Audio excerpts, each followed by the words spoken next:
Hey, what's up, everybody? This is Charles DeBenson, and welcome you guys to another episode of the DREAMERSPRO show, where we cover everything from sports, hot topics, classic debates, entertainment, when we give you guys a fresh perspective on things and how we see them. And today we have a hell of a show in store for you guys. Before we get into it, please make sure you like the video and sub to the channel. As you guys know, and I said this on many shows, sports media is turning into one of the most lucrative industries out there if you can get it right.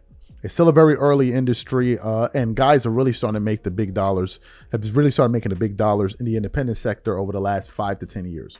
Prior to that, if you wanted to make any serious money, you need to work at some serious publication or work on television. That's where you made the bulk of your cash, and that's the reason why most of the biggest names in sports media, we see them on television, right? But as things have begun to change, you now see guys stepping into the independent space where they're making some serious dollars. You have Pat McAfee, who came from the independent space. Of course, you have Joe Rogan, but he came from a different sector. You have people like Shannon Sharp. You have the Kelsey brothers out there making some serious bank. You have Dan Le Batard. They got a $50 million deal from DraftKings, and so many other shows, right? So many other shows doing fantastically well. And one of the people that began to take notice of this is Stephen A. Smith. Now, we all know that Stephen A. Smith is unquestionably the face of ESPN. There's no doubt about it. He's their biggest personality, makes the most headlines. He's the number one guy. And he's had the number one morning show, if my recollection serves me correctly, over the last 12 years. No, was it 12 or 10 years? Something like that. But it's been for a pretty long period of time. And he always states this. So what happened? Some news came out some months ago that were centered on the contract negotiations between himself and ESPN. And basically what was taking place was that his contract was due to expire, I believe, next year. So he was in talks of renegotiating a new contract. And if you listen to Stephen A. Smith, you know that he's keenly aware of what people are making around him. He pays close attention to it, and he always says that. He's a capitalist. He wants to make the most. So Stephen A. Smith has been positioning himself to get a major payday come the expiration of his contract as he now tries to sign for a new one. And one of the figures we've been hearing, that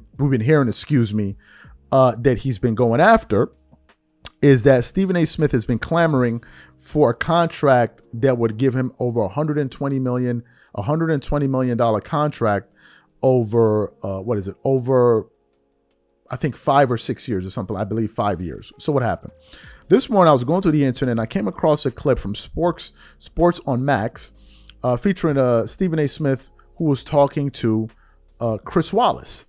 And they were talking about a range of things, but this particular clip had to do with the specific talk surrounding his contract negotiations with ESPN. And if you know anything about Stephen A. Smith, he's not one to mince words. He tells you exactly what he feels, and he has no problem telling people to go kick rocks. And that's exactly what he did when he was talking about whether or not he believes he deserves a $100 million contract. But before we even get into what he had to say to Chris Wallace, today's video is brought to you by sponsor, Game Time. With only 4 months left until the end of the year, I look forward to creating special moments with family and friends by attending various theaters, shows, plays, and sporting events. And when it comes time for me to look for tickets, I absolutely love to use Game Time. Game Time is one of the most reliable marketplaces for last-minute tickets to the most popular events in sports, music, and theater in more than 60 cities across the United States and Canada. Game Time saves me money, time, and peace of mind, so I don't have to sort through thousands of tickets looking for the best prices or worry about whether or not if they're authentic or whether I'm going to receive them on time. Game Time Picks, one of my favorite Game Time tools, analyzes thousands of tickets for all of your favorite events near your location and finds you the best possible deal so you don't have to. For example, I'm looking forward to this upcoming concert at Madison Square Garden of one of my favorite composers, Hans Zimmer. Here I can select the all-in price to see the total ticket price up front. No hidden fees. And now I can sort through the best possible deals I can find. I can choose the cheapest deals, the great deal, or the amazing deal. Once you select the ticket you want, you can use their panoramic seat view to ensure you know exactly what you're getting before you buy. And if you're like me and always make plans at the last minute, you can grab tickets up to 90 minutes after the event has started. So take the guesswork out of buying tickets with Game Time. Download the app, create an account, and use code CLNS for $20 off your first purchase. Again, create an account and use redeem code CLNS for $20 off. And remember, whenever you support this sponsor, you're supporting this channel. Thank you. So what we want to do now is want to play exactly what he had to say. It's only about a minute or so clip, and then want to come back and really get into his what he had to say. Take a listen to Stephen A. Smith here. Your ESPN contract, yes, sir, is what we're told up next year, and the word on the street is that you want something in the range of $100 million for 5 years. Right. True? I'm not getting specific as it pertains to numbers because only a fool discusses his own negotiations while negotiating. I would ask respectfully, pay attention to the industry, see what people are getting paid, see how much money they're making and what they're bringing to the table. Dak Prescott just signed a contract for $240 million. He's making $60 million a year. He made sure to get... I know, he's the quarterback of the Dallas Cowboys. Who has won 2 playoff games in 8 years. I've been number 1 for 12. I'm sorry. In our respective industries, I win. And I'm fully aware of what I'm worth. And I will never apologize to that for anybody. So you heard what Stephen A. Smith had to say, right?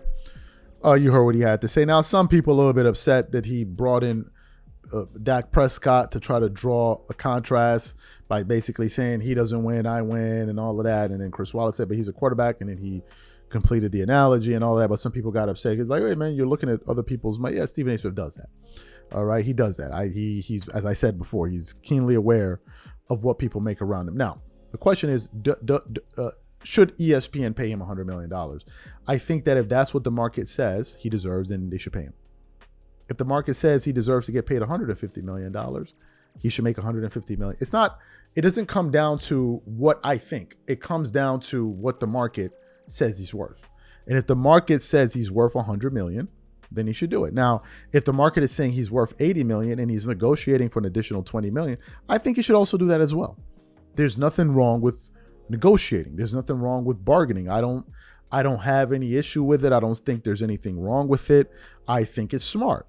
Right. Another thing I do like about what he said, and I think is very important, is to understand what your value is, regardless of whatever industry you're in. I think that is pivotal, right? It's pivotal because then you won't get shortchanged, right? You may be worth, I don't know, for example, $10 an hour, right? And someone is trying to shortchange you and pay you $5 an hour. Well, if you don't know that you're worth $10 an hour, you're going to accept the $5. But if you're keenly aware of the fact that you're worth $10, just to give you an example, then you're going to do anything you can in your power to at least get that. At least get that, and you will have a threshold that you're not willing to go below, right? So from that standpoint, I totally understand that, and I urge you out there, whomever is watching this show, who may be doing any particular business, it's important to understand what your time is worth. What the value of what you do is worth. You know, you can understand this by things. What Stephen A. Smith is doing is no different than what any other company is doing, trying to understand what its value is. You know, if I'm business B and I'm looking at business A and we do the same amount of work and business A is worth, I don't know, $500,000, and I'm like, okay, but we do the exact same thing. We have similar results. Then I need to be worth somewhere within that ballpark, certainly. And I think that's what he's doing. I think Stephen A. Smith is combing through the Rolodex of analysts and personalities at ESPN and saying, okay, well, if these guys are making this type of money on, with their respective shows, and I'm making and I'm bringing in these type of numbers on my respective show, and I have a history of proof of concept that I know what I'm doing, then I deserve this. It becomes very hard to argue against that, right? So I think he understands that. Good for him. Good for him. If he wants to make $100 million, if he wants to make $150 million, good for him. I'm never going to tell anyone you don't deserve to make this. You don't, because I'm not in that position to say that. I'm not in a position to gatekeep over what I think is fair or what I think is fair a person should be on. I don't think it's right to do that. Now. It's important to point out that Stephen A. Smith did pocket watch on the other hand in the case of Dak Prescott. It is important to do that. I think he would have probably been able to still make his point without bringing in Dak Prescott. But that's the Stephen A. Smith way. That's how he operates. That's what he does.